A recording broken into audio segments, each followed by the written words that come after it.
it is not every day that a community like this gets to hear from someone that has made a contribution as important as the one you've made. So thank you very much for being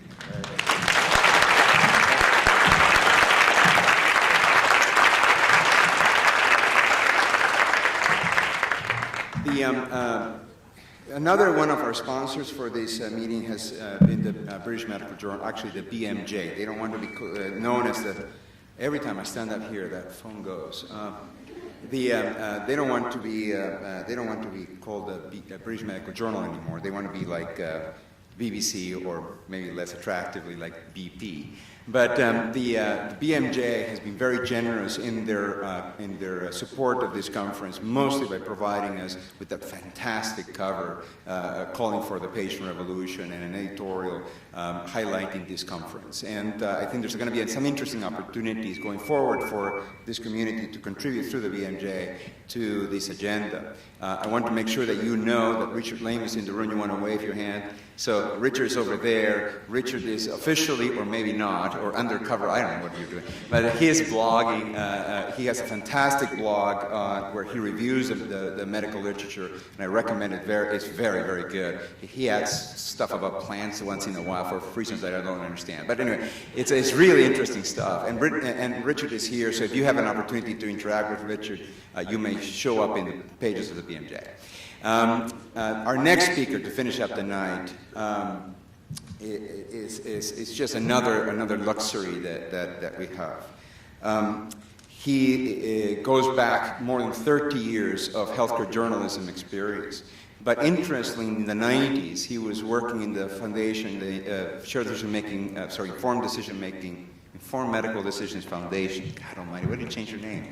The Informed Medical Decision Making Foundation, when he was the Foundation for Informed Medical Decision Making, producing decision aids for patients. And more recently, he was at the Mayo Clinic for a while in the Mayo Health Letter, and then he was involved with the University of Minnesota, teaching a health journalism degree. He currently produces the healthnewsreview.org, which is a fantastic resource for analyzing the extent to which the journalists are able to convey information about healthcare advances and news to the general public. When we talk about involving patients' values and preferences in decision making, we're really talking about seeing what's in the patient's head as they interact with us. And part of what's in their head has been put there by the media. So it becomes incredibly important for us to understand how the media could influence this. And for this, we've invited to speak to us our last speaker of the day, Gary Schwitzer.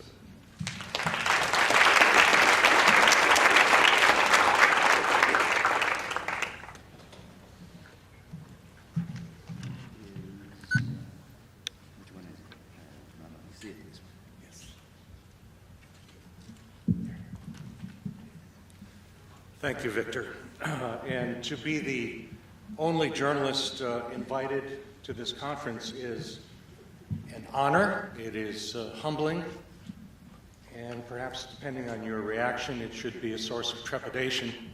But bear with me. I think you'll like some of what you hear here and see the synergy between the need to improve healthcare journalism and the interest in this room and in this conference in embedding shared decision-making more broadly. So while most of today, in most of the papers and most of the talks, we've talked about the clinical encounter and trying to improve shared decision-making in that encounter, what I'm going to focus on is, as Victor said, some of the framing of the public dialogue before that encounter, during it, and after. So it's interesting that here Andy Oxman and Gordon Guyatt, evidence that we've been talking about this for a long time, 20 years ago, in a paper whose primary focus was, as the title implies, looking at scientific quality for health reports in the media. Nonetheless, in this quote, you see a shared decision-making message. They wrote that medical news reports may increase or diminish the willingness of people to present themselves for care or for clinical trials, may raise expectations, sometimes falsely, may dash hopes, or may provoke alarm, sometimes unnecessarily. It was a year prior to that my first journal publication in JAMA was entitled The Magical Medical Media Tour, and it's the first time that I wrote about my experience in the newsroom and my problems with the coverage of healthcare news. Now let's fast forward from this paper 20 years ago to 20 years later. And so PLOS 1 recently had this interesting paper. There's much that I could draw from this growing literature about healthcare journalism, but this was an interesting one because it was a snapshot of people oftentimes looking at troubling healthcare news stories, but yet intrigued by what they read enough to drive them to the web, where they found even more troubling and perhaps information that lacked integrity to an even worse degree on the web. So as we fast forward to new media formats, the journalism may not have improved, but it may be driving more people to new media formats that are even worse. And then a paper the year earlier in the journal Health Communication looking at the troubling episode of the Preventive Services Task Force's 2009 mammography recommendations. And here was an example where, again, women confused by news coverage went online with the potential for great good, but also the potential for great harm. And this is the era that we live in now with new media formats. So this is a screenshot of our project, healthnewsreview.org. I think that the Glenn Ilwins of the world should rise up and remind folks this is disease mongering. This is not a disease that needs to be treated, correct, Glenn?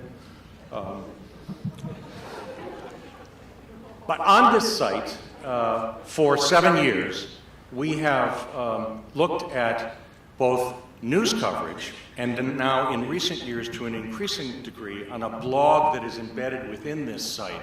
We've looked at public relations, advertising, and marketing messages. What's troubling is when the journalism that we look at looks as much like the advertising as the advertising does. And you may notice here that there are 3 others among you who have been among our team of reviewers. So there's Mike Pignoni, who's here at the conference, Karen Sepuka, we're almost playing checkers here, and David Arterburn among a team of more than 20. This effort has been supported for its entire run, actually 8 years, 1 year of startup, by the Foundation for Informed Medical Decision Making. Sadly, for this effort, that funding runs out on July 1, so I'm glad the doors are closed. The hat will be passed. We'll welcome your contributions if you like what you hear, or maybe pro bono content development efforts from some of you. But between the blog and the systematic story reviews that we've done, we've looked at more than 3,500 media messages that might be affecting patients' attitudes and might be affecting the decision-making encounter. So, what's our inclusion criterion? It's quite simple.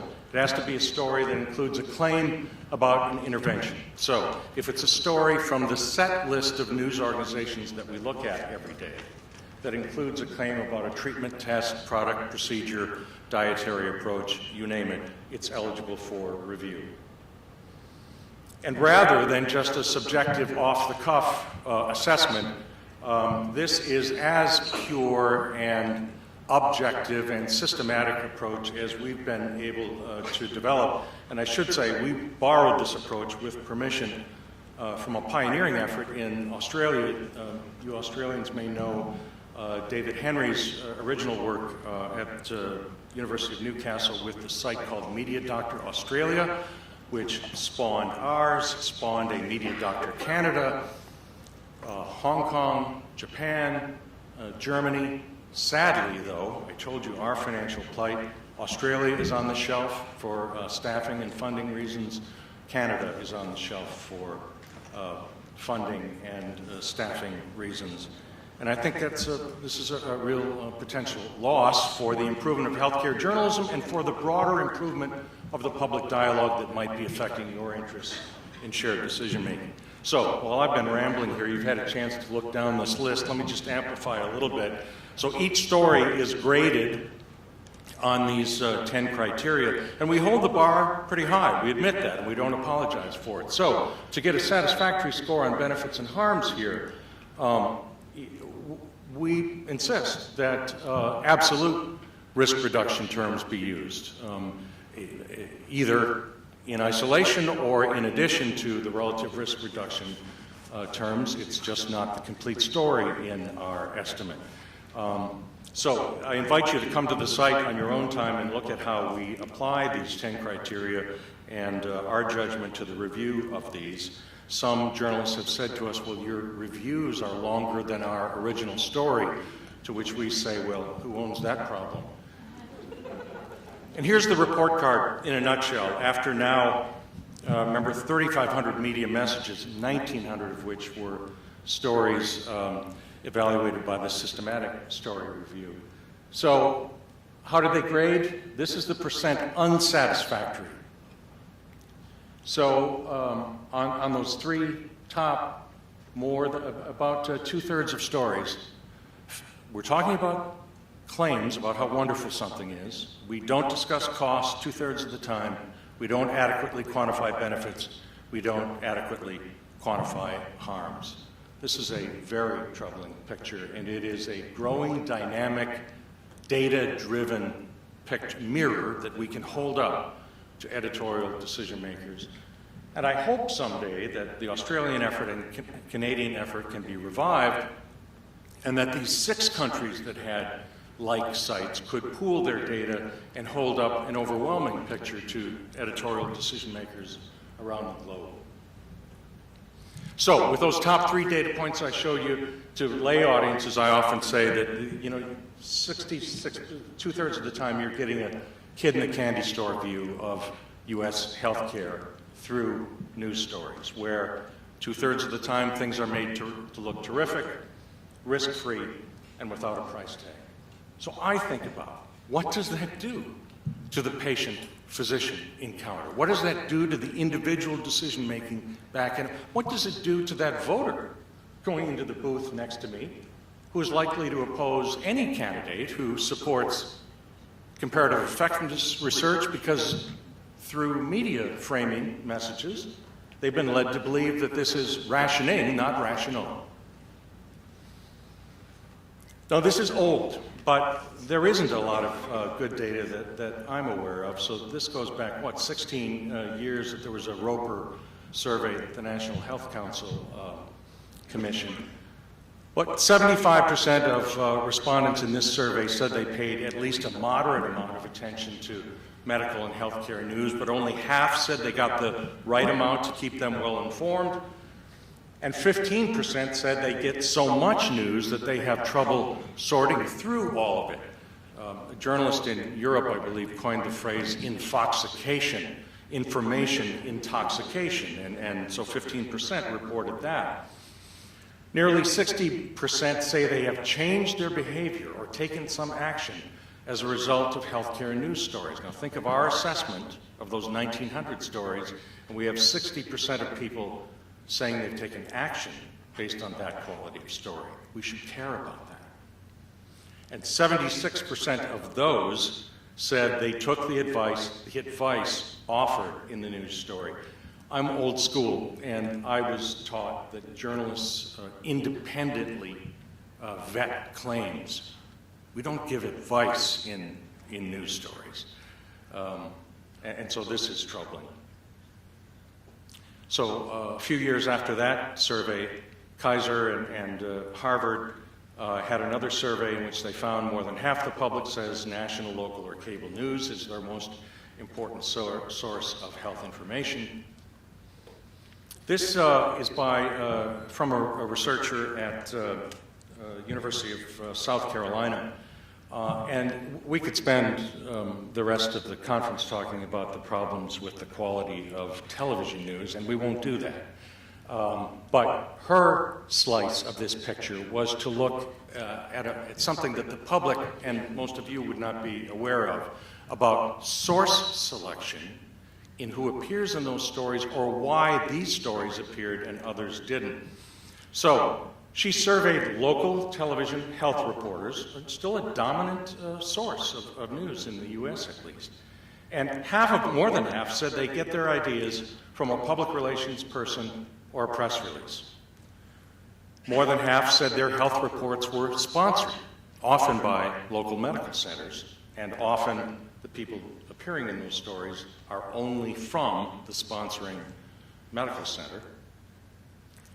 And 13%, you may think that's insignificant, I think it is significant, said the sponsor affected their decision to cover a story, but qualitative research also involved in this study suggested that some people felt obligated to use, that should say, the story ideas pitched by their sponsor or use sources only from the sponsor. So whether there was actual interference from the sponsor or not, the existence of sponsorship led the journalists to perceive and act on the perceived pressure that they felt existed. So, if, as these last couple of slides suggested, a significant percentage of consumers believe everything or even something of what they hear in the news, what impact might that have on shared decision-making on issues like statins in primary prevention in low-risk people, choice of robotic surgery that we see in increasing numbers of stories in the US for you name it, an increasing number of conditions, screening tests for you name it, use of coronary calcium scans, their faith in vaccines, their attitudes about imaging for low back pain, their attitudes about diets, advance directives, end-of-life issues, or I wrote an essay years ago, the 7 words you shouldn't use in medical news, and these were 4 of them: cures, breakthroughs, dramatic, promising interventions. If they believe what they hear, what kind of an informed healthcare consumer population can we expect that we have? So, Gordon also, let me ask again, so how many of you see patients in the clinical setting? Leave your hands up and just drop your hand if you have not ever had a patient come in asking you about something they saw in the news. Leave your hand up if you have. I didn't see any hands go down, so let the record reflect that. Thank you.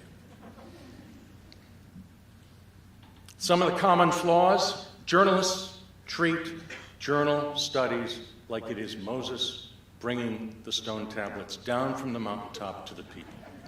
There is too much stenography and not enough independent vetting of studies in journals. So journalists are feeding off a steady diet of medical journal papers, and it's worse today because they will complain about the economic woes of their industry, fewer people being asked to do more with less every day, so they can't travel, they don't leave the newsroom, their story quota is up, and they don't have coworkers they used to have. So how do they fill the quota? They report on journal studies. And there is an embargo per day. I remember when I worked at CNN 20 years ago, you would know that, for example, Monday was JAMA embargo day. Tuesday was New England Journal. Friday was CDC MMWR. So they can say they're doing their job, but are they simply reporting on journal studies? Let's face it, you know, I'm not telling you anything you don't know, that many papers are not meant for prime time, and journals are not meant to be news-making entities. They're meant to be a conversation among scientists. So if journalists are going to use them as a source of daily news, they have to be aware of the landscape, a landscape that increasingly includes growing numbers of retractions, incidents of research fraud, fabrication, falsification of data. A friend of mine publishes a website called Retraction Watch, a blog, Retraction Watch. When he launched it, I thought, This is crazy. How often are you going to publish anything? It is now one of the most visited sites that I'm aware of. Journalists need to be aware of the extent of and the importance of unpublished data and of ghostwriting. I always tell journalists they ought to do a Google alert on John Ioannidis' work, pointing out the pitfalls of living off, feeding off a steady diet of journal stories. Journals themselves, many of them, are now publishing papers that admit and discuss openly that they are complicit in the miscommunication to scientists, much less to those at the end of the food chain that we care about here, the public. So, Journal of the American College of Cardiology recently wrote that the editors of the Heart Group journals said that inappropriate word choice to describe results can lead to scientific inaccuracy. And Gordon, here I used association out of the dictionary because one of the things they were talking about was inappropriate discussion of observational studies with terms of causation, not association. The American Journal of Obstetrics and Gynecology published a paper, Are We Making a Mountain Out of a Molehill? A Call to Appropriate Interpretation of Trials and Population-Based Studies. And in the Archives of Pediatric and Adolescent Medicine, spin and boasting in research articles. And so we have seen, it has now been documented, the spin in the way the paper was written, often just in the abstract, and we know many of you don't get beyond the abstracts in your busy lives. Think of journalists not even getting to the abstract. So there's spin in the abstract, then there's spin in the news release, which the academic medical center or research center or industry or government may put in their news releases. And so what do journalists get? Spin, spin, and again, where do we lose sight of the impact on the people at the end of the food chain, patients and healthcare consumers? So other common flaws. I've just been talking about the problem with steady diet of reporting on things from journals. It's even worse when we get any kind of a diet of news stories on talks presented at scientific meetings. American Society of Clinical Oncology is dangling journalists by a string because a month in advance of their annual meeting, which was just in Chicago in June, they send out 40 news releases, and out of, 40,000 papers at that meeting? I don't know how many. You can bet your life on which ones are going to get news coverage. It's the 40 that someone at ASCO decided was worth a news release. Victor and his co-authors a couple of years ago in the BMJ, was it, used this term, the idolatry of the surrogate. So journalists simply not understanding or not caring or not reporting that surrogate outcomes like tumor shrinkage, for example, may not translate into something that really matters in patients' lives. And yet they convey this on page 1 in big font, or the lead story on a network newscast.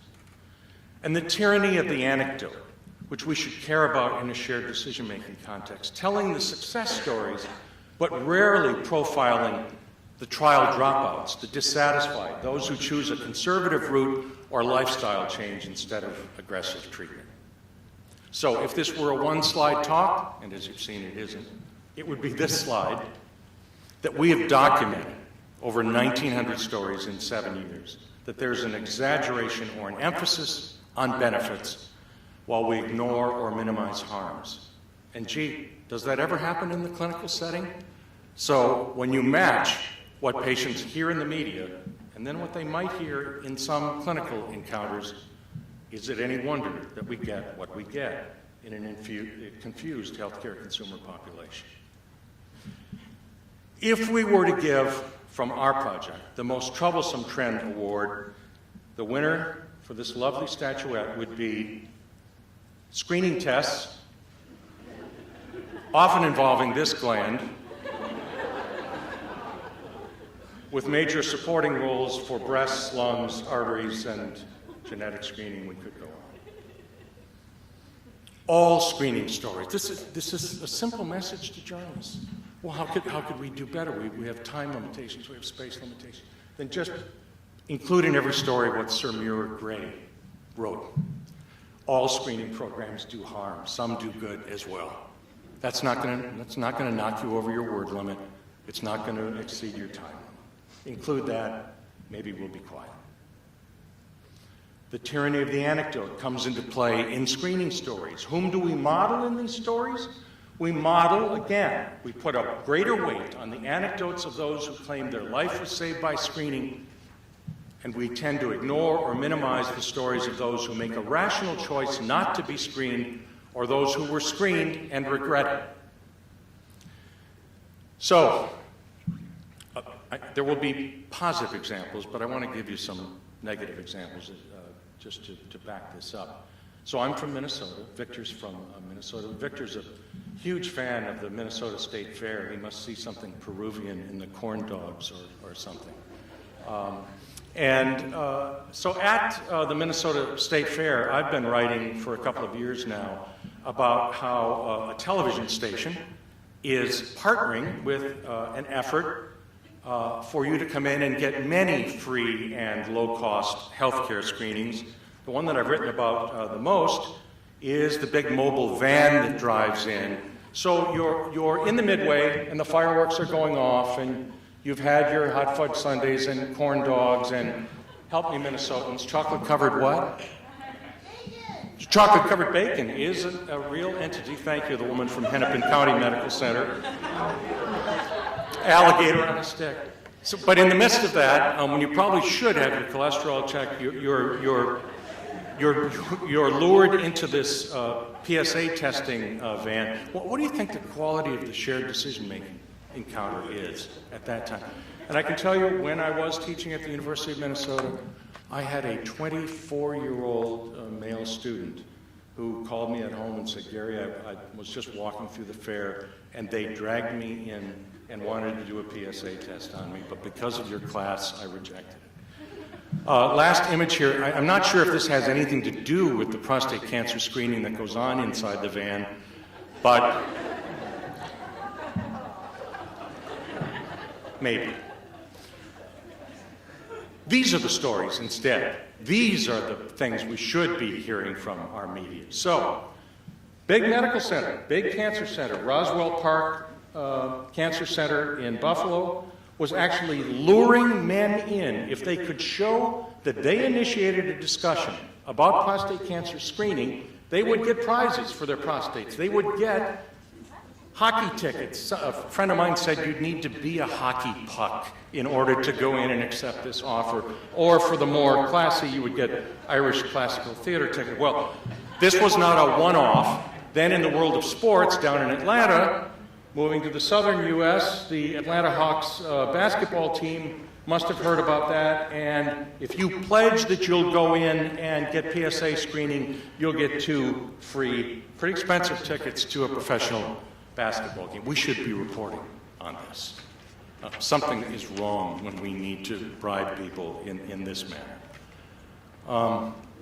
We should be reporting in our stories. What is the quality of the shared decision? This is an actual poster. I didn't create this. Mingle and mammograms. And are we depicting the demographic that we should be? But what's the quality of that shared decision-making encounter, like going into the van at the state fair, when you're luring people, women in with wine, cheese, fondue, chocolate fountains, pink treats, pink lemonade, massages? Wouldn't we love that? Facials, mani-pedis, paraffin hand beauty consultations. We laugh, but this bothers me. Now, let me model for you journalism that could start to even the scales. And this is where this can be a take-home message for all of you. Journalism does matter. It can be the low-hanging fruit. A little bit of an intervention and an improvement that you might be able to effect with your local reporters might be a cheap intervention to reach a lot of people. And so Sharon Begley, when she reported for Newsweek magazine, had this magazine feature, "No, the one word that can save your life." And she profiled Rita Redberg, who has disclosed that she has no intention of having a screening mammogram, even though her 50th birthday has come and gone. We don't hear those kinds of stories, do we? And so we should support, applaud, and you can help supply these anecdotes to start to balance some of the others. If we have to play the game of the tyranny of the anecdote, let's start to make it a more level playing field. Sometimes, in order to get your low intervention or no intervention point across, you need to tell it yourself. And so Vanita Mason here, a nurse practitioner, who decided not to have mammograms, wrote about it in Health Affairs, and then an op-ed in the Washington Post, and then appeared on NPR as well. So I applaud people like this who recognize that there's been an imbalance in the public discussion. I told Jeff Balcora that he would like this. He remembers this. So this is a good story out of KQED Radio in San Francisco, their blog, where they wrote about something you rarely hear about. So it was a story about a woman with DCIS who they profiled her choice to pursue active surveillance rather than what some recommended for her, bilateral prophylactic mastectomy. They made a point of reporting on the shared decision-making process that she went through at UCSF that helped her understand the trade-offs. That is good journalism. That helps balance the scales. And when you know Larry Morrissey in Stillwater has worked with local media to tell his story, UCSF has, Mass General has, when you know of successes, let's help the media shine a light on those. Shannon Brownlee had this Sunday magazine, New York Times Sunday magazine cover piece, Can Cancer Ever Be Ignored? In it, she profiled this 47-year-old attorney who described his lack of a shared decision-making prostate cancer screening experience. He was, fatigued, went in, the doc ordered a blood profile, included a PSA test without telling him. It came back positive. He tells a really troubling story, and he said men should be aware of the truly terrible consequences. As a screening tool, you could do as well by throwing dice on a table. So I think that we need to support more stories like this to help level the playing field. In that same Sharon Begley Newsweek article where she profiled Rita Redberg on breasts, she profiled an emeritus prof at Brown who said, I'm not having the PSA blood test or an annual EKG looking for heart irregularities. So it can be done. We should have more stories about the marketing of screening. So I sometimes say the ink wasn't even dry on the National Lung Screening Trial. Actually, ink didn't even come into play because if you'll remember, the results were first published online, so that the digits weren't even set online before ads were popping up. I live in Minnesota, so this was one ad in Minnesota. I heard from colleagues in Los Angeles and Atlanta that there were ads similarly timed almost immediately after the release. And the American Cancer Society on their blog said, it's only been a few days. Our greatest fear was that forces with an economic interest in the test would sidestep science and use the release of the data to start promoting scans. Frankly, even we are surprised how quickly that has happened. Just a side note, I give the American Cancer Society is not my mom and dad's American Cancer Society anymore. Under the leadership of Otis Brawley and Len Lichtenfeld, I think that they have become an important, an increasingly important voice, especially on screening issues, some screening issues, for the American public. So another good example on that same National Lung Screening Trial issue, the New York Times reported on the downsides and they interviewed Otis Brawley. You can find these people to deliver quotes like this. We need to weigh the harms associated with screening. The scientific community still needs time to digest this. A lot of people run out when there's a new announcement and get the test. We are frightened, he said, that some are going to be harmed because of this. It's the harm of incomplete information, perhaps especially on screening tests, that is lost too often in the public dialogue. So I applaud their inclusion. Just recently, Kaiser Health News, and a side note, so this is not a traditional news organization, this is an online organization that is funded by the Kaiser Family Foundation. So just as my work in doing health journalism about health journalism has been foundation supported. This work on largely health policy news is foundation supported. And I hope that foundations will continue to dig deeper to support good healthcare journalism because of the impact it may have on the public. So this was an important story they did. There wasn't a lot of news coverage years ago when I believe he was the chair of radiology at Emory, William Casarella, wrote in Radiology, so if we're going to feed off a steady diet of journal papers, why don't we report on this? This was just dumped in journalists' lap, easy picking. When he told his own story of going in for a virtual colonoscopy after a routine physical. Well, you all know that something more than the colon shows up when you get a virtual colonoscopy. And indeed, in his case, it showed something on the kidney, liver, and lungs. So the kidney and liver stuff turned out to be benign after a not-so-benign biopsy, PET scan, and more CT scans, but the lungs, the lungs and the questions about them led to major surgery. And he wrote, I woke up after 5 hours, chest, Foley, subclavian, nasal, epidural, arterial, subcutaneous heparin, blah, blah, excruciating pain, no malignant disease, all incidentalomas.